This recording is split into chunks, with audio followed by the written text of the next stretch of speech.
Bonjour bien-aimés frères et sœurs, que la grâce de Dieu soit votre partage. Bonne nouvelle semaine à toutes les familles de la terre et bienvenue dans notre partage quotidien Living Word. Ce matin, nous allons traiter un sujet important.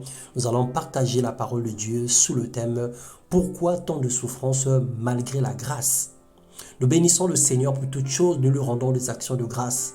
Quel que soit ce que nous vivons, nous avons décidé d'honorer notre Dieu et de lui rendre la gloire tous les jours dans le nom de Jésus-Christ.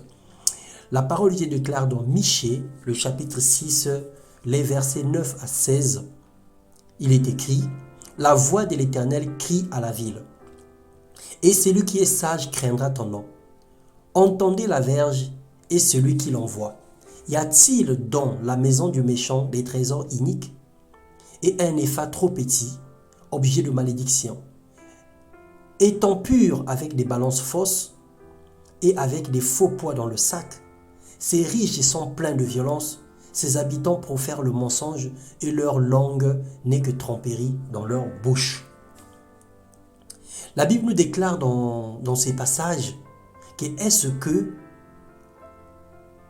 on peut être pur lorsque nous avons des balances fausses, lorsque nous sommes dans la compromission, lorsque nous sommes dans le mensonge, lorsque nous sommes dans les mauvaises choses. Est-ce que les riches sont pleins de violence? Ces habitants profèrent le mensonge et leur langue la tromperie. Est-ce qu'on peut réussir lorsque nous sommes dans de tels comportements? C'est la question qui est posée. Aujourd'hui, sommes-nous étonnés de constater tant de souffrance sur la terre, de remarquer que le monde sombre dans la désolation, le chaos et se noie dans la misère? Est-ce que sommes-nous étonnés? Lorsque les peuples refusent Dieu, lorsque des gouvernements votent des lois pour discriminer les enfants de Dieu, pour s'attaquer aux églises, pour s'attaquer à la parole de Dieu, lorsque les gouvernements votent des lois contre nature qui emmènent les peuples à commettre des actes que même aux yeux des hommes, que nous jugeons mal, des actes que même les animaux ne peuvent pas faire, est-ce que nous sommes encore étonnés de la colère de Dieu? Souvenez-vous de la parole de Dieu des jours de Noé. La Bible dit que ce peuple avait atteint un niveau de péché que Dieu s'est repenti d'avoir créé le monde. Et il a décidé de détruire les humains par le déluge. Et il sauva Noé et sa famille parce qu'il trouva en cet homme juste.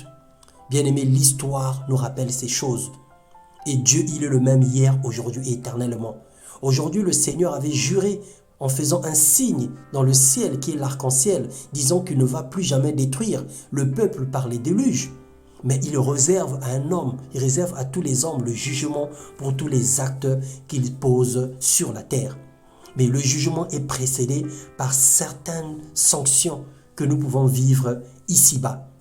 Et nous avons aujourd'hui la preuve avec même l'être humain lorsque nous voyons des gouvernements infliger des sanctions à d'autres nations à cause de leur désobéissance. L'homme n'a rien inventé, l'homme a tout, ou sinon l'homme tire certaines choses de Dieu, qui est le maître de temps, qui est le juste juge.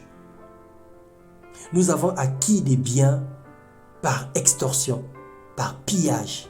Nous avons sacrifié des humains dans les rites magiques et en sorcellant. Nous avons déshonoré Dieu. Nous avons volé nos proches.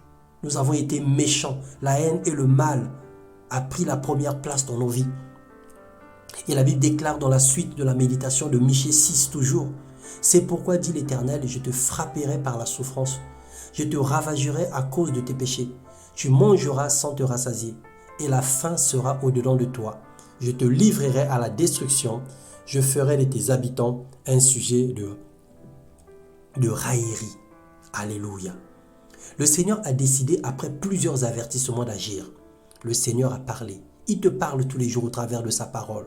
Il envoie ses messagers, il envoie ses serviteurs. Tu reçois des messages audio, des messages textes. Tu reçois la parole de Dieu qui t'avertit tous les jours. Au bout d'un certain temps, la colère de Dieu s'abat sur les incrédules. La sentence est là. Sa main ne se retirera pas sur le peuple rebelle.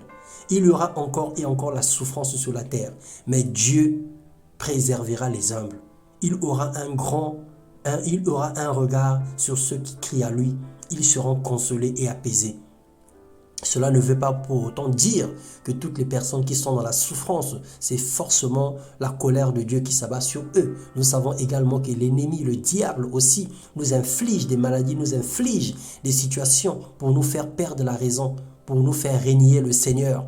À toute situation mérite le discernement. Mais aujourd'hui, nous parlons des difficultés, des souffrances qui sont liées à la désobéissance de la parole de Dieu. Et c'est une affaire personnelle aujourd'hui. On n'a plus besoin des repentances nationales. On n'a plus besoin des repentances collectives. Il est question de prise de conscience individuelle. Que chacun plaide pour lui-même. Que chacun fasse l'examen de sa propre conscience. Qu'il se détourne de ses mauvaises voies. Que chacun fasse le ménage et amène la lumière sur sa vie. Et qu'il revienne à Dieu de tout son cœur. Que tu regardes là où tu n'as pas bien marché. Tu regardes là où tu n'as pas bien fait les choses. Il est question d'entrer dans l'arche aujourd'hui. De demeurer à Goshen, là où le peuple, là où le Seigneur a choisi pour son peuple. D'aller se cacher dans le torrent de Kérit pour fuir la menace de Jézabel.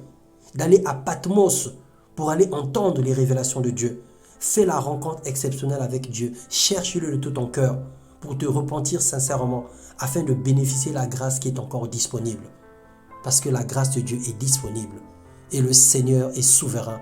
Il sait ce qui compte sur lui. Il connaît les véritables enfants de Dieu. Soyez bénis dans le nom puissant de Jésus. Que ce message touche vos cœurs et que votre semaine soit bénie au nom de Jésus-Christ. Amen.